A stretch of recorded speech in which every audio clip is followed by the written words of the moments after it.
Video magazine नजर में मोनिका यादव और नजर टीम की तरफ से सभी दर्शकों का स्वागत है। मैं आशा करती हूँ आपको हमारा ये कार्यक्रम पसंद आएगा। आपकी आश और हमारा प्रयास इस कार्यक्रम को उस मंजिल तक पहुँचाएगा जिसकी आस हम भी नहीं कर सकते। आज हम आपकी मुलाकात कराएंगे पूजा गुप्ता से, जो विकलांग होते हुए भी कामयाबी के मुकाम तक पहुंची। तो देखिए पूजा गुप्ता का इंटरव्यू। यह कहानी है रेवाड़ी के नई आबादी मोहल्ले में रहने वाली पूजा गुप्ता की। वो पिता की गोद में सवार होकर हर रोज बैंक जाती है, लेकिन अपने परिवार के सबसे बड़ा सहारा भी वही बनी।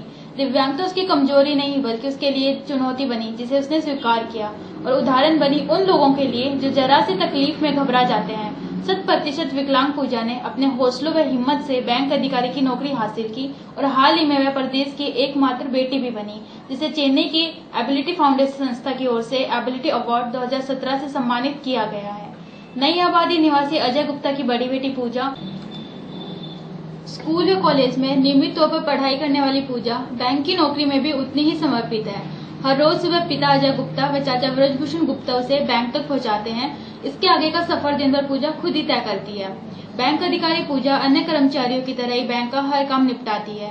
उंगलियों के बीच में पेन फंसाकर चलाती है, तो लैपटॉप व मोबाइल का भी अकड़ी हुई उंगलियों के सहारे व कोहनी से इस्तेमाल करती है। घर में माँ सुनीता गुप्ता उसके साथ कंधे से कंधा मिलाकर खड़ी रहती है। बुजुर्ग माता पिता व 2 छोटे भाइयों का सहारा आज पूजा ही है। सिर्फ पूजा ही नहीं, सबसे छोटा भाई निखिल भी इसी बीमारी से पीड़ित है। हालांकि भाई लोकेश गुप्ता पूरी तरह से सामान्य है।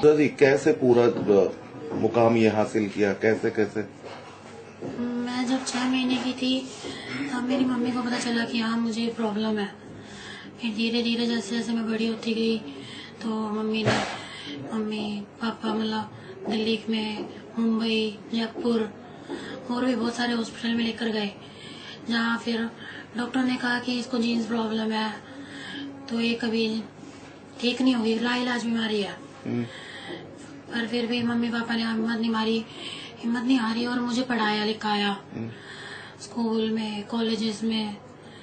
पहले मैं रिक्शा में जाती थी, फिर मेरे चाचा हैं वो मुझे छोड़ के आते थे। 7th क्लास से लेके कॉलेज तक मेरे चाचा मुझे छोड़ के आते थे। उसके बाद मैंने नेट GRF का एग्जाम दिया, वो फर्स्ट अटेम्प्ट में पास कर लिया।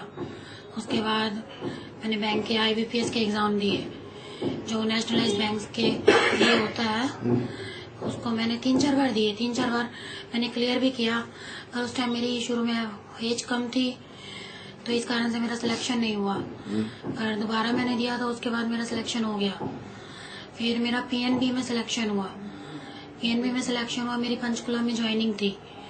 वहाँ पे मुझे पता चला 30 हफ्ते की ट्रेनिंग है मेरी, अलग अलग जगह, दिल्ली, जयपुर, रेवाड़ी और भी चंडीगढ़, अमृतसर। पर बैंक ने मुझे बहुत सपोर्ट किया और मेरी मैक्सिमम ट्रेनिंग रेवाड़ी में की गई। पर जैसे दिल्ली है, जयपुर है, वहाँ मुझे जाना पड़ा क्योंकि वो ट्रेनिंग रेवाड़ी में नहीं हो सकती थी। फिर उसके बाद रोहतक सर्कल मिला मुझे, और वहाँ से मुझे जो सर्कल हेड है RK सलूजा, उन्होंने मुझे मतलब कहते हैं ना कि बेटी, उन्होंने कहा कि मेरी बेटी हो तुम और जो तुम्हारे लिए अच्छा होगा वो मैं तुम्हें दूंगा। फिर उन्होंने मुझे रेवाड़ी ही सेक्टर 3 ब्रांच दी कि मुझे ताकि वहाँ दिक्कत ना हो, क्योंकि वो छोटी ब्रांच है। फिर उसके बाद उन्होंने मेरी पोस्टिंग यहाँ कर दी कि मेरे घर के पास है Rewari main branch Punjab national bank की। अब मैं 2015 31 अगस्त से वहीं पे हूँ। किस पद पे? मैं प्रोबेशनरी ऑफिसर स्केल 1 जी। कहाँ कहीं कोई दिक्कतों का कहीं सामना करना? जी, दिक्कतें तो हर जगह ही आती हैं। जब नॉर्मल इंसान होता है उसको दिक्कतें होती हैं, तो हम जैसों को तो थोड़ी ज्यादा ही प्रॉब्लम होती है। पर हर जगह मुझे सपोर्ट पूरा मिला है। चाहे मेरे स्कूल के टीचर्स हैं, शिशु वाला स्कूल में थी तो मेरी क्लासेस ऊपर बन गई 6th 7th से, पर उन्होंने मेरी क्लास नीचे कर दी मेरे मम्मी पापा के बिना जाए, कि हमने पहले ही बात कर ली है कि पूजा की क्लास नीचे रहेगी। तो 7th 8th 9th 10 एक ही क्लास में मैंने करी है चारों। फिर उसके बाद उमा भारती में मम्मी ने जाके एडमिशन, वहाँ भी मेरी क्लास नीचे थी। फिर आहिर कॉलेज में मैंने BCom MCom किया। MCom में थोड़ी दिक्कत हुई क्लास को लेके, पर फिर भी वहाँ पे मेरी नीचे हो गई थी क्लास। फिर मैंने अपनी MCom की। उसके बाद MPhil में मेरा नेट GRF हो गया था, तो पापा ने कहा कि खाली नहीं बैठना 1 साल, और पापा ने एमफिल में मेरा करवाया, तो पापा मेरे साथ रोज जाते थे एमफिल के लिए। मीरपुर यूनिवर्सिटी है, इंदिरा गांधी, तो रोज वहाँ जाते थे। सुबह शाम तक मेरे साथ बैठे रहते थे, जब तक मेरी क्लास खत्म नहीं होती थी। 1 साल पूरा मेरे साथ बांटते जाते थे। फिर मेरा उसके दौरान मेरा पीएनबी में सिलेक्शन हो गया। फिर मैंने अपनी ज्वाइनिंग 28 जुलाई 2014 में मेरा पीएनबी में सिलेक्शन हो गया था। वहाँ पे भी, जहाँ पे पंचकुला गई थी स्टाफ कॉलेज, बहुत कोऑपरेटिव स्टाफ था। तो मतलब दिखते आई है, पर हर जगह हर तरह के लोग होते हैं, तो उस कारण से मुझे कभी ऐसा नहीं लगा कि हाँ मेरे लिए कुछ ज्यादा ही दिखते हैं। अब ये आपके देश के 6 प्रतिभागियों, मेरे भाई ने, मेरा छोटा भाई है लोकेश गुप्ता, तो फिर दैनिक भास्कर में हर साल आती है केविन केयर एबिलिटी की, और उसने अब की बार मुझे नॉमिनेट कर दिया। और मुझे पता भी नहीं था कि उसने नॉमिनेट कर दिया है। बाद में जब मुझे मेल आई कि भैया आप नॉमिनेट हुए और आपका सिलेक्शन हो गया है, कि हम रेवाड़ी आएंगे आपकी वीडियोग्राफी बनाने, कैसे क्या आपकी लाइफ है, तब तो मुझे अच्छा लगा कि हाँ चलो कि हम जैसे लोगों के लिए भी सरकार कुछ कर रही है, या मतलब प्राइवेट कंपनीज में भी बहुत कुछ हो रहा है। फिर वीडियोग्राफी बनाई, फिर बाद में पता चला कि मेरा सिलेक्शन भी हो गया है, तो बहुत खुशी हुई मेरे घर में सबको भी। फिर हम चेन्नई गए 17 फरवरी को। 18 फरवरी को केविन केयर एबिलिटी फाउंडेशन की तरफ से मुझे अवार्ड दिया गया। क्या संदेश देना चाहेंगे आप, और आप जैसे बहुत से देश के? मैंने कई लोगों को देखा मेरे जैसे मैं जिनसे बात करती हुई बार, कई लोग कह देते हैं कि मेरे बस का नहीं रहा, या कि वे इसलिए मैं नहीं जा पाई, मैं नहीं कर पाया, मेरी प्रॉब्लम है। कि हमसे भी ज्यादा प्रॉब्लम है जो लोग बहुत तरक्की कर रहे हैं। मैं नहीं कहती कि मुझे प्रॉब्लम है, मुझसे भी बहुत ज्यादा प्रॉब्लम है लोगों को। और मैं ऐसे लोग जिससे बहुत मोटिवेट हुआ है कि कोई भी प्रॉब्लम हमारी जो सेल्फ मोटिवेशन है उससे बढ़कर नहीं है। और हमें पढ़ाई कभी नहीं छोड़नी चाहिए, क्योंकि पढ़ाई ही है जिसके बल पर हम कुछ कर सकते हैं। बेटे को इतने बड़े पद पर पहुंचाने में कितनी दिक्कतों का आपको सामना करना पड़ा, और आज कैसा महसूस होता है आपको? आज तो बहुत अच्छा महसूस हो रहा है, सारी थकान जो थी वो हट गई है जी। जो भी जिंदगी में चलो संघर्ष किया, वो भगवान ने हमें सेवा दी थी, वो की थी, हम तो एक जरिया हैं जी। बस बच्चे लायक हो गए और हो जाएंगे। 2 बच्चे और हैं मेरे, पढ़ रहे हैं, छोटा बेटा भी सेम कंडीशन में है जी। वो भी कभी कामयाबी होगी उसको भी। इस बिटिया को मुकाम तक पहुंचाने में आपको कितना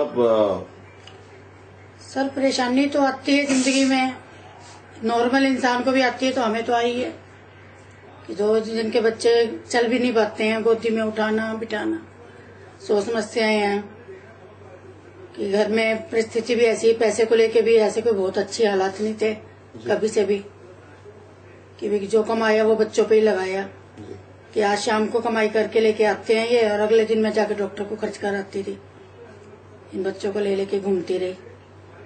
तो समस्याएं तो हैं, इनको उठा उठा के हमने अपना भी शरीर रह गया बिल्कुल। लेकिन आज ये कामयाब हो गए, तो अब देखते हैं कि जिंदगी में समस्याएं तो ऐसे आती है, बस उनको फेस करना चाहिए।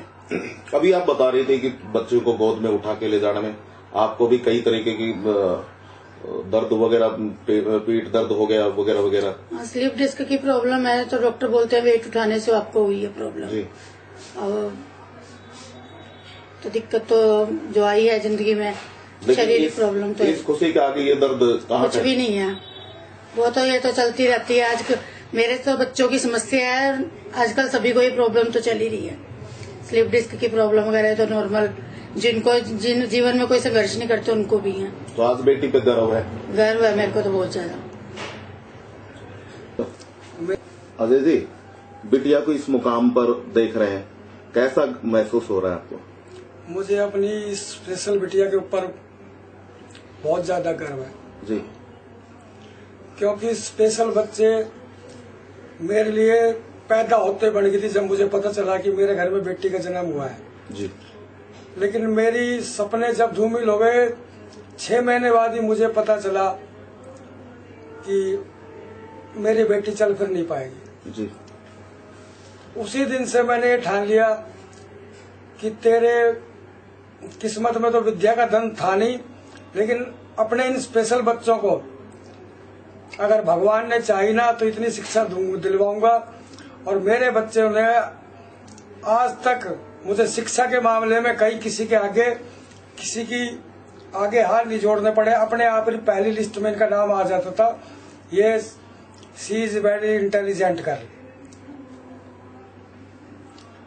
धीरे धीरे करके इनकी बीमारियां बढ़ती गई, पूरे हिंदुस्तान के डॉक्टरों को दिखाया, लेकिन सबने कहा कि इसका इलाज तो लाइलाज है।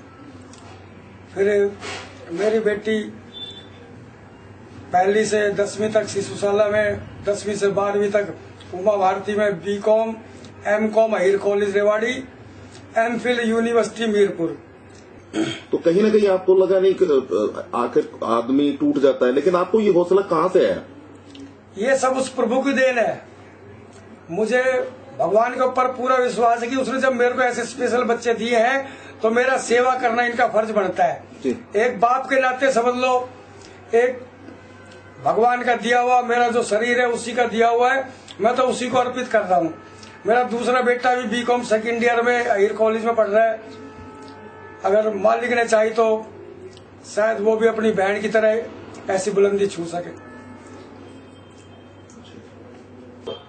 मैडम निखिल। नितिन कौन सी क्लास में पढ़ रहे हैं? निखिल। निखिल निखिल कौन सी क्लास में पढ़ रहे हैं? मैं बीकॉम सेकंड ईयर में। बीकॉम सेकंड ईयर में पढ़ रहे हैं। ये जज्बा कहाँ से मिला आपको? जज्बा नहीं, मतलब मैंने कभी इसको अपने बीमारी को अपने इतने सर पे लिया नहीं। जैसे नॉर्मल बच्चे होते हैं और नॉर्मल स्कूल में ही हम पढ़े हैं बचपन से ही, तो इतना कोई फर्क लगा नहीं उन बच्चों के साथ पढ़ के। जैसे नॉर्मल होते हैं सब कुछ वैसे ही चला। बड़ी दीदी से कितनी प्रेरणा मिली? तो जब पहले तो मैं आया जब छोटा था तब तो मेरे में जब सबसे बुद्धि आई तब से मेरे को पता चला है कि इसने कितनी मेहनत की है। तो इसको देख देख के मेरे में भी हुआ कि मैं कोई मेहनत करनी है उस तरह। क्या बनना चाहिए? अब तो मैं आगे एमबीए करने की सोच रहा हूँ।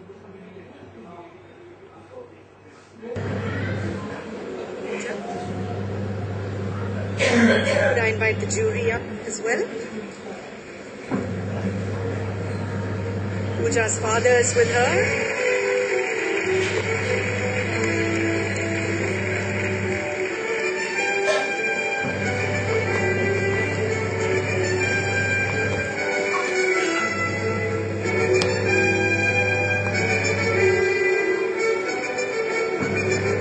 Congratulations, Pooja.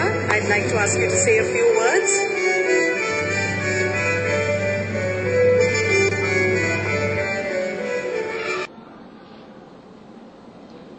देखिए धारा 134A विषय पर समाज सेवक अनिल आर्य व एडवोकेट कैलाश चंद्र की प्राइवेट स्कूलों में दाखिलों को लेकर संपादक पवन कुमार के साथ गर्मागर्म बहस। नजर के आज के प्रोग्राम में हम आपकी मुलाकात कराने जा रहे हैं अनिल आर्य और एडवोकेट कैलाश चंद्र से, जिन्होंने 134A का मुद्दा उठाया हुआ है ताकि गरीब बच्चों को शिक्षा मिल सके। तो मैं एडवोकेट कैलाश जी से जानना चाहूंगा कि आखिर 134A है क्या? पवन जी, हरियाणा एजुकेशन रूल 134A जो है, इसमें नियम है कि हर प्राइवेट स्कूल में 25% बच्चे फ्री पढ़ने के अधिकारी हैं। 25%? तो क्या इस हिसाब से हर क्षेत्र में 25% बच्चों को फ्री पढ़ने का अधिकार है? माननीय हाईकोर्ट की जो डायरेक्शन है उनकी तरफ से आदेश है कि हर प्राइवेट स्कूल में दूसरी क्लास से और 12वीं क्लास तक हर प्राइवेट स्कूल में 25% बच्चे फ्री पढ़ेंगे। और उसमें अभी हाईकोर्ट ने जो लेटेस्ट ऑर्डर किया उसमें 10% की डायरेक्शन दी है। तो ऐसा भी सुनने में आया है कि गवर्नमेंट स्कूलों में जबकि 10% बच्चों को ये सुविधा दी जा सकती है, तो फिर प्राइवेट स्कूल में 25% क्यों? ऐसा है पवन जी, सरकारी स्कूलों के अंदर आरटी नियम लागू किया है हरियाणा सरकार ने, और प्राइवेट स्कूलों में एक भी बच्चे को हरियाणा के अंदर आरटीई एक्ट के अकॉर्डिंग 25% जो बच्चे होते हैं उसमें दाखिला नहीं दिया। इसी प्रकार हरियाणा में दूसरा नियम 134 जो है उसमें 25% का कोटा है गरीब बच्चों के लिए जिनकी वार्षिक आमदनी 2 लाख से नीचे है। तो उसमें माननीय हाईकोर्ट की ऑर्डर की वजह से अब सरकार 25% बच्चों की बजाय 10% गरीब बच्चों का दाखिला करा रही है। यानी जिनकी आय वार्षिक आय 2 लाख से कम है उन्हें हर तरह की सुविधाएं मिलनी चाहिए। यानी 20% 25% उनको सुविधाएं मिलनी चाहिए। चाहे हॉस्पिटल हो उनमें भी उनको 25% लोगों का इलाज फ्री होना चाहिए, होटल हो तो उनमें भी होना चाहिए। तो इस तरह वो चीजें आप उस पर कदम क्यों नहीं उठाते? पवन जी, सभी जगह जो भी सरकार की कंपेनियन जहां कर रही है, हर जगह गरीब लोगों का कोटा होना चाहिए। ऐसे ही हमने हॉस्पिटल में दिल्ली के अंदर शुरू कराया है कि जो प्राइवेट हॉस्पिटल है उसमें भी 25% जो सीटें होती है उसमें गरीबों का फ्री इलाज शुरू करवाया हमने। नहीं, इस हिसाब से देखा जाए कि भाई प्राइवेट स्कूल हैं वो अब तरक्की कर रहे हैं, उनका 10 साल 15 साल में जो उन्होंने डेवलप करा है, ठीक है। आप गवर्नमेंट स्कूल उसका मुकाबला नहीं कर सकते, जबकि सरकार द्वारा जो स्टाफ है उनको ज्यादा तनख्वाह दी जाती है और सरकार के पास एक अलग बजट भी होता है। तो क्या आप बड़ी लकीर के प्राइवेट स्कूल की जो लकीर खींची हुई है उसके बगल में बड़ी लकीर खींचने के बजाय आप उस प्राइवेट स्कूल की लकीर को मिटा के अपने बराबर लाना चाहते हैं? गवर्नमेंट के बराबर लाना चाहते हैं? ये चाहते हैं कि जो सरकार ने जो स्कूल चला रखे हैं सरकारी स्कूल वही चले। जैसे कई देशों में प्राइवेट स्कूल है ही नहीं, इसी प्रकार हम चाहते हैं कि हिंदुस्तान में भी जो प्राइवेट स्कूलों ने शिक्षा का व्यापारीकरण किया है उसको खत्म करके सरकारी स्कूल ही चले, परंतु सरकार ऐसा नहीं कर पा रही। लेकिन इसके लिए जिम्मेवार कौन है? प्राइवेट आदमी जिम्मेवार है या सरकार जिम्मेवार है? देखिएगा पवन जी, शिक्षा का व्यापारीकरण जो हुआ है वो सरकार की वजह से हुआ है। सरकार ने निजी स्कूलों को मान्यता जो दी है वो सरकार की कमी है। तो अगर प्राइवेट स्कूलों को मान्यता नहीं मिलती तो सरकारी स्कूल एकदम सही चलते? पवन जी, ऐसा है, सरकारी स्कूलों में आंकड़ा कम क्यों हुआ उसका एक रीजन है। जो सरकारी स्कूलों में अध्यापक पढ़ा रहे हैं वो खुद अपने बच्चों को सरकारी स्कूलों में नहीं भेज रहे, वो खुद अपने बच्चों को प्राइवेट स्कूलों में भेज रहे हैं। सरकारी जो कर्मचारी हैं वो अपने बच्चों को प्राइवेट स्कूलों में भेज रहे हैं, ना कि सरकारी स्कूल में। उसका कारण क्या है फिर? उसमें यही कारण है कि सरकारी स्कूलों में पढ़ाई नहीं हो रही। तो लेकिन एक चीज है, मान लो सरकारी अध्यापक है कोई, वो अपने बच्चे को प्राइवेट स्कूल में भेज रहा है, तो दोषी कौन है? प्राइवेट स्कूल या फिर वो सरकारी जो एम्प्लॉयज है, सरकारी अध्यापक है, वो अपने बच्चों को दूसरे स्कूल प्राइवेट स्कूल में भेज रहा है, तो दोषी कौन है? इसमें सरकारी अध्यापक जो है सबसे पहले दोषी तो वही है, क्योंकि उनको अपनी काबिलियत के ऊपर भरोसा नहीं है। अच्छे पढ़े लिखे हैं, जबकि प्राइवेट स्कूलों में पढ़े लिखे भी इतने ज्यादा नहीं है, परंतु वो पढ़ाना नहीं चाहते बच्चों को, अपनी मेहनत नहीं करना चाहते। एक बात ये भी थोड़ी सोचने का विषय है कि जो गवर्नमेंट जॉब होता है, गवर्नमेंट नौकरी होती है, सरकारी नौकरी होती है, वो क्या है कि स्थायी होती है। और प्राइवेट स्कूल में जो रिक्रूटमेंट की जाती है टीचरों की, वो 1 साल के लिए की जाती है। अगर वो सही होता है तो उसके बाद उसको कंटिन्यू नेक्स्ट ईयर रखा जाता है, अन्यथा उसको स्कूल से निकाल दिया जाता है। क्या सरकारी अध्यापक है जो वो परमानेंट है, इसी वजह से वो पढ़ाई की तरफ ध्यान नहीं दे पाते बच्चे को? प्राइवेट स्कूलों के अंदर क्या है स्कूलों का कि वो बच्चे को फेल नहीं करते, वो अध्यापक को फेल करते हैं। अगर बच्चे का रिजल्ट अच्छा नहीं आया तो अगले साल उस अध्यापक को बाहर निकाल देते हैं। अनिल जी, आप भी पिछले लगभग ये इसी क्षेत्र में रहे और 3 साल से तो लगातार आपने एक मिशन चला रखा है कि भाई बच्चों की शिक्षा स्तर कैसे सुधारा जाए, और खासकर स्लम स्कूल के बच्चे, जो स्लम बच्चे बस्ती में रहने वाले लोग हैं, उनके बच्चों को अच्छी शिक्षा मिल सके। तो आपने इतने दिनों में क्या अनुभव किया?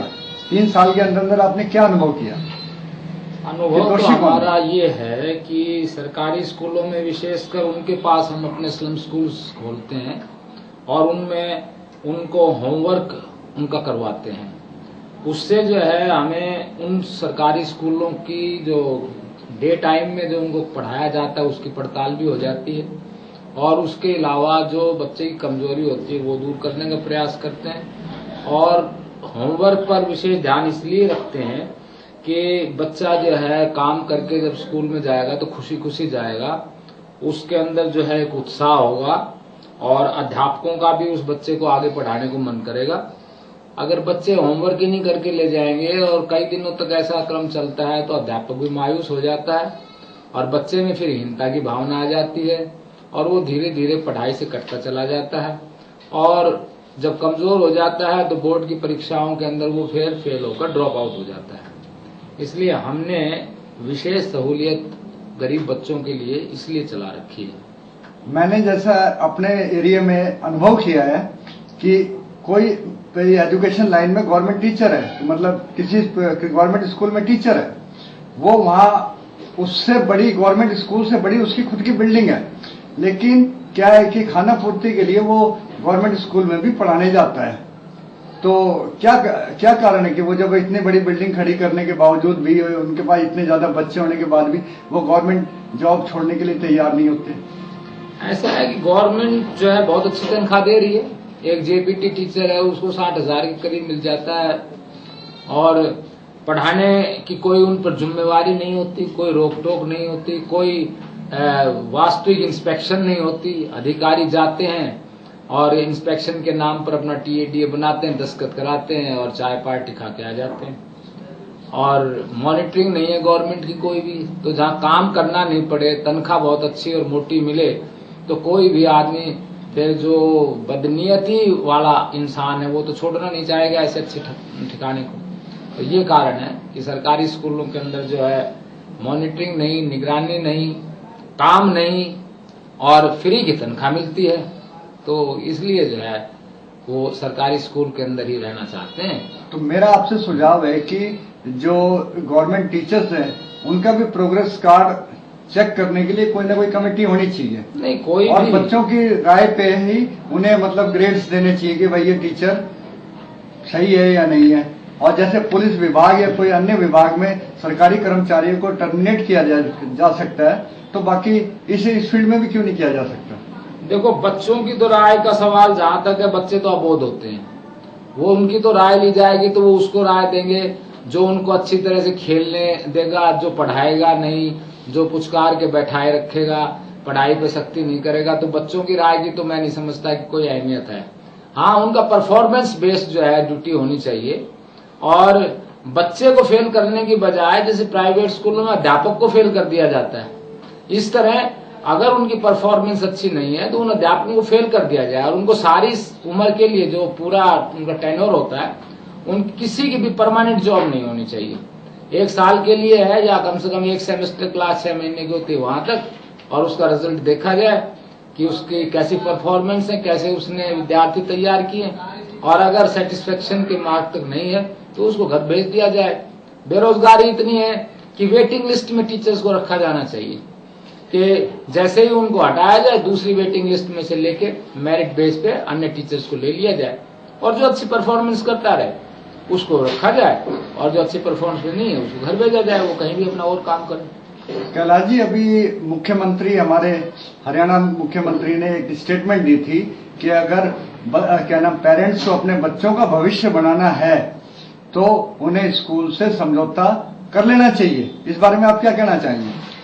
ऐसा है पवन जी, पिछली सरकार भी निजी स्कूलों के साथ मिली हुई थी और इस सरकार का हमने भरोसा किया था कि शायद ये सरकार गरीब बच्चों का ध्यान देगी, परंतु आज हमें शिक्षा मंत्री के बयान से और मुख्यमंत्री के बयान से निराशा हाथ लग गई कि ये व्यापारियों की सरकार है और ये व्यापारियों के साथ ही समझौता करने को बाध्य कर रही है।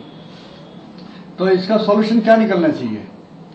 सॉल्यूशन तो माननीय हाईकोर्ट में जाया जाएगा कि ये सरकार बच्चों को ध्यान नहीं दे रही, तो कोर्ट से ही जो मिलना है वो मिलेगा। अनिल आर्य जी, आपने स्लम स्कूल चला रखे हैं। स्लम स्कूल में लगभग आप कम से कम लगभग 250-300 बच्चों को आप निःशुल्क शिक्षा दे रहे हैं और उनके जो साधन है उनके भी उपलब्ध कराते हैं। स्टेशनरी हो गई, कपड़े हो गए और ये जो जरूरी चीजें वो भी उपलब्ध कराते हैं, रिफ्रेशमेंट भी उपलब्ध कराते हैं। तो ऐसी लोगों में धारणा बनी हुई है कि जिनके लिए स्लम स्कूल के लिए आप कर रहे हैं वो सारे बाहर से आए हुए व्यक्ति हैं, बांग्लादेश से आए हुए हैं। तो लोगों की मेंटेलिटी ये है कि एक तरह से उनको पढ़ाकर उनको वो करके हम उनको यहाँ पे रहने के लिए विवश कर रहे हैं, जो आने वाले समय में एक आतंकवादी या इस तरह की चोरी डकैती वगैरह करके हमारे यहाँ के माहौल को खराब करने की बात करेंगे। देखो, हम है सामाजिक कार्यकर्ता, ये जिम्मेवारी पहचानने की, आइडेंटिफाई करने की सरकार की है कि उनको पहचान करे और बांग्लादेश के हैं तो बांग्लादेश में भेज दिए जाएं, और कहीं है तो और कहीं भेज दिए जाएं। एक सामाजिक कार्यकर्ता के नाते हमने समाज की व्यवस्था को देखना है, और समाज में किसी बच्चे को कोई अवसर की समानता नहीं मिलती है तो वो जो अपनी इच्छाओं को पूरी करने के लिए गलत रास्ते अपनाएगा, वो क्राइम का रास्ता अपनाएगा। और अगर हमने क्राइम फ्री सोसाइटी बनानी है तो हमें बच्चों को सही मार्गदर्शन, सही दिशा देनी है, और शिक्षा से बढ़कर कोई अच्छी दिशा नहीं दी जा सकती।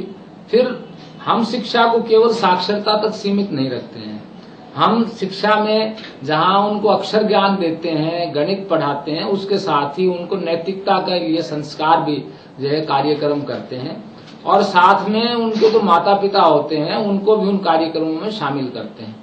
तो जो सामाजिक बुराइयां उनमें हैं, शराब की है, दूसरी और नशों की है, और लतें हैं, चोरी की है, ये है, तो उस पे बारे में भी उनकी आत्मा को झकझोरने के लिए, जगाने के लिए प्रयास रहता है।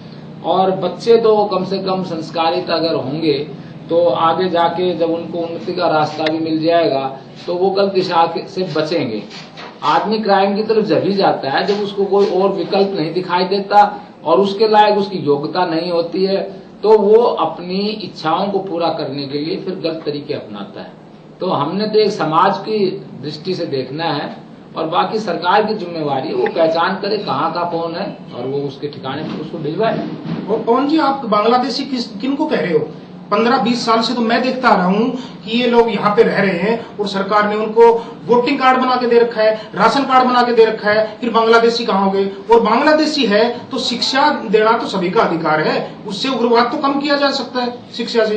और देखो एक चीज हमारे समाज में क्या है कि हिंदू समाज को हम अलग कर दें और मुस्लिम समाज को अलग कर दें, तो मुस्लिम समाज है जो वो हर चीज पे, कानून पे और हर चीज पे हैवी होता है।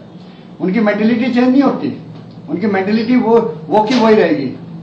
नहीं, ऐसी बात तो नहीं है कि मेंटेलिटी वही रहेगी। अच्छे अब उनको मदरसों में भेजा जाता है, मदरसे में जो है शुरू से ही उनको उग्रवाद, कट्टरता की बात सिखाई जाती है। तो भाई सामान्य सबके समान स्कूलों में भेजा जाए ना, जहाँ के राष्ट्रवाद की बात बताई जाए, देशभक्ति की बात सिखाई जाए, समाज के प्रति व्यवहार की बात सिखाई जाए, अच्छे संस्कार दिए जाए, तो वो बच्चे भी हो जाएंगे। वो बच्चे कोई अलग मांस हाट के तो बने नहीं होते, और उनके पेरेंट्स जो हैं वो भी कोई क्राइम से जो है वो पैदा नहीं है। लेकिन बात यह है कि उनको शुरू से ही इस प्रकार से कट्टरता से भरा जाता है तो वो इस प्रकार कट्टरपन उनमें आ जाता है। तो ये मैं नहीं समझता कि इसका कोई धर्म से संबंध है या संप्रदाय से संबंध है। ये तो जैसा जिसको माहौल मिलता है वैसा वो तैयार हो जाता है। तो उनको अगर हम अच्छा माहौल देंगे तो जो मुस्लिम उग्रवाद चल रहा है वो भी जो है ठीक खत्म होगा, और जो हिंदुओं में सांप्रदायिकता है और जो हिंदुओं में कट्टरवाद है वो भी बुरा है, वो भी नहीं होना चाहिए। तो हमें तो मानवता के दृष्टिकोण से देखना चाहिए। हिंदू, मुस्लिम, सिख, ईसाई ये जो है ये तो समाज को बंटवारा करने वाला जो है ना सोच है। तो कैलाश जी एक चीज बताएंगे, अब तक लगभग अपने हरियाणा प्रदेश में कितने व्यक्तियों को इस क्या नाम है 134A का आपको फायदा मिला है, अब तक मिला है? पवन जी, नियम 134A के तहत जो हरियाणा में बच्चों का हक है वो कम से कम 25% के हिसाब से 7.5 लाख बच्चों का हक बनता है, और 10% सरकार करा रही है, उस हिसाब से लगभग 3 लाख बच्चों का हक बनता है। परंतु अब तक हमारी मेहनत से, हाईकोर्ट के ऑर्डर की वजह से जो दाखिले हुए हैं पूरे हरियाणा में लगभग 50,000 बच्चों का दाखिला हुआ है। अभी भी 10% के हिसाब से भी हम पैमाना नापे तो 2.5 लाख बच्चे बनते हैं। परंतु समस्या ये है कि ना तो स्कूल वाले सीट खाली वैकेंट सीटों का ब्यौरा दे रहे और ना ही सरकार उसके ऊपर कोई कार्रवाई कर रही। अभी नामचारे के नाम पे सरकार ने मान्यता रद्द शोकाज नोटिस तो जारी कर दिया, परंतु उसके ऊपर भी आप देख लेना कि कोई कार्रवाई नहीं होगी पूरे हरियाणा में। अब एजुकेशन की हम बात करते हैं, आप एजुकेशन की जो बात कर रहे हैं वो कर रहे हैं 12th क्लास से नीचे की, और अब मेरा अगला सवाल ये है कि जो 12th से ऊपर प्रोफेशनल कॉलेजेस हैं, ठीक है, उन पे आज ऐसी स्थिति हो रही है कि प्राइवेट कॉलेजेस में जो है उनमें सीट पूरी नहीं हो पाती और कॉलेज बड़ी आर्थिक परेशानी का सामना कर रहे हैं। तो उसमें और इस चीजों में डिफरेंस क्या है? आखिर वो तो गवर्नमेंट का भी चल रहा है कंटिन्यू, जैसे प्रोफेशनल ITIs हैं, IITs हैं, जो प्रोफेशनल है वहां उनको इस पे कोई इफेक्ट नहीं पड़ता प्राइवेट कॉलेजेस का। ऐसा है पवन जी, जो अच्छे इंस्टीट्यूट हैं उनके अंदर आज भी कोई सीट वैकेंट नहीं है। आज भी उनके अंदर जो दाखिले होते हैं वो लाखों बच्चे फार्म भरते हैं, तब कहीं 100-200 बच्चों का नंबर आता है। तो ये एक इंस्टीट्यूट जो लो लेवल के हैं, वहां स्टडी अच्छी नहीं है, कैरियर अच्छा नहीं है, तो वहां वैकेंट सीट रहने का बिल्कुल रिजल्ट आएगा ही। आपका प्राइवेट स्कूल के लिए क्या मैसेज है, क्या मैसेज देना चाहेंगे प्राइवेट स्कूल? मैं प्राइवेट स्कूलों से सिर्फ यही गुजारिश करूंगा कि वो गरीब बच्चों को अमीर बच्चों के समान ही शिक्षा दें, किसी प्रकार की भेदभाव ना करें, ये मेरा मैसेज है। अगर वो आपकी बात पे अमल नहीं करते हैं तो उस परिस्थिति में आर्य जी आप लोग क्या करेंगे? देखो, फिर जो है जो जनवादी अधिकार है हमारा आंदोलन का, सत्याग्रह का, वो तो सबके लिए खुला हुआ है भाई। अगर वो जायज बातों को नहीं मानते हैं तो जनता का अधिकार है कि उनके खिलाफ आंदोलन पे उतर आए और सरकार को भी बाध्य कर दे उनके खिलाफ कार्रवाई करने को, और हम करते आ रहे हैं। अभी पीछे जो है सोमा खेड़ा के बच्चों को लिए स्टाफ अवेलेबल नहीं करवाया था, जबकि उनको सारी स्ट्रीम्स जो है वो सरकार ने दे दी है। तो अभी वो बच्चे जो है धरने पर बैठ गए थे और फिर एकदम डीओ ने ऑर्डर किए और जो है वहां स्टाफ पहुंच गया। तो आंदोलन का रास्ता ही बचता है कि भाई लोगों को संगठित किया जाए और अपने अधिकारों के लिए जो है उनकी मांग उठाई जाए। आंदोलन आप लोग गवर्नमेंट स्कूल्स के खिलाफ भी तो कर सकते हैं कि भाई इतने नीचे क्यों चल रहे हैं, जबकि पेरेंट्स ये तो उम्मीद रखते हैं कि भाई प्राइवेट स्कूल से, कॉलेज से वो उम्मीद रखे कि भाई उनको अच्छा आरओ का पीने का पानी मिले, सारी बस सुविधा अच्छी हो, फर्स्ट एड हो, सारी चीजें हो। लेकिन पेरेंट्स कभी ये अपेक्षा नहीं रखते कि भाई गवर्नमेंट स्कूल से भी हमें ये चीज मिले, चाहे वो टॉयलेट वहां साफ नहीं हो, पानी टंकी में नॉर्मल पानी भी नहीं हो, लेकिन उसके खिलाफ कभी नहीं बोलते। लेकिन प्राइवेट स्कूल्स के खिलाफ बोलते हैं। नहीं, बोलते क्यों नहीं। ये जो इलाहाबाद हाईकोर्ट का फैसला लागू करने के लिए जो आंदोलन हमने उठा रखा है, और ये सरकारी स्कूलों के बारे में और गवर्नमेंट के खिलाफ ही है, और प्राइवेट स्कूलों के ऊपर भी जो कार्रवाई करनी है, तो जनता को तो कोई अधिकार है नहीं, ना छापामारी का अधिकार है, ना गिरफ्तारी का अधिकार है, ना मान्यता रद्द करने का अधिकार है, वो भी गवर्नमेंट ही करेगी। तो गवर्नमेंट को जो बाध्य करते हैं तो वो भी गवर्नमेंट के खिलाफ ही होता है। तो ये जितने भी जन आंदोलन है ये गवर्नमेंट के खिलाफ ही होते हैं। जो गवर्नमेंट की ड्यूटी है स्टेट वेलफेयर स्टेट की लागू करने की, वो नहीं करती है, तो गवर्नमेंट के थ्रू जो है हम उनको सही रास्ते पर लाने के लिए करते हैं। तो ये कोई प्राइवेट स्कूल का या उसका नहीं है। और प्राइवेट स्कूलों के अंदर जहां वैकेंट सीट पड़ी रहती है और नहीं जाते हैं, तो उसके बारे में भी हम आवाज उठाते रहे। पालावास के स्कूल के बारे में हमने खूब आवाज उठाई, वहां 2.5 साल तक जो है नहीं रहा स्टाफ, लेकिन अब सारा पूरा है स्टाफ। तो इसी तरह जहां सरप्लस टीचर होते हैं उनके बारे में भी हम अखबारों में स्टेटमेंट देते हैं और उनके खिलाफ धरने वगैरह ये करते हैं सब। अभी पीछे सेक्टर 4 के अंदर जो है टीचर्स नहीं थे, तो हाई स्कूल के अंदर लड़कियों का, तो वहां भी जो है हमने मांग उठाई थी। तो हम तो बराबर करते हैं, जहां हमें दिखाई देता है कि भाई यहाँ जो है शिक्षा के उसके अंदर गिरावट आ रही है, तो जितनी हमें शक्ति है, जितना हमारा संगठन है, उस हिसाब से हम लगे रहते हैं। एक चीज और बताइए, अभी मैंने 1-2 समाचार पेपरों में पढ़ा था कि पेरेंट्स जा रहे हैं स्कूल के जो डायरेक्टर से, प्रिंसिपल से मिलने के लिए कि जी आप अपनी ऑडिट रिपोर्ट दिखाओ हमें। तो क्या स्कूल के इंटरनल मामलों में पेरेंट्स का अधिकार है कि वो उनका वही खाता चेक करें? बिल्कुल है। जब पेरेंट्स फीस देते हैं तो वो कितना वैलिड कार्य कर रहे हैं उसके बारे में उनको जानने का हक है। अब कुछ एक स्कूल ऐसे हैं जिनके खिलाफ शिकायत अब लगी है कि उनको मान्यता ही नहीं थी, उन्होंने बच्चों का करियर ही खराब कर दिया, वो 133 में बैठने के पात्र ही नहीं रहे क्योंकि उनके पास मान्यता नहीं थी और बच्चों को वो रोक के बैठे थे। तो ये तो जो पेरेंट्स फीस दे रहे हैं उनका अधिकार बनता है कि वो स्कूल की पूरी इंस एंड आउट्स के बारे में जानकारी लें और स्कूल उनको उस बात से जो है सूचित करवाए। तो इसमें तो कोई गलती नहीं। आप दोनों का हमारे प्रोग्राम में आने का हार्दिक धन्यवाद। हमारे नजर के दर्शकों के लिए आप क्या मैसेज छोड़ना चाहेंगे? देखो, मैसेज यही है कि भाई आपका ये कार्यक्रम बड़ा सफल हो और इससे जागरूकता बढ़ेगी, और हम तो यही शुभकामना करते हैं कि ये जो है आपकी नजर जो है बराबर क्राइम पर भी बनी रहे, ये नजर जो है प्रशासनिक कार्य जो प्रणाली है उस पर बनी रहे, ये नजर जो है सरकार के जो नीतियां हैं उस पर भी बनी रहे, और ये नजर जो है जो जनता के कर्तव्य और अधिकार हैं उनके बारे में भी जागरूक करने के लिए बनी रहे। बस इतना ही जो है हम आपसे अपेक्षा रखते हैं। धन्यवाद। आपको हमारा प्रोग्राम कैसा लगा, सब्सक्राइब करना ना भूलें। धन्यवाद।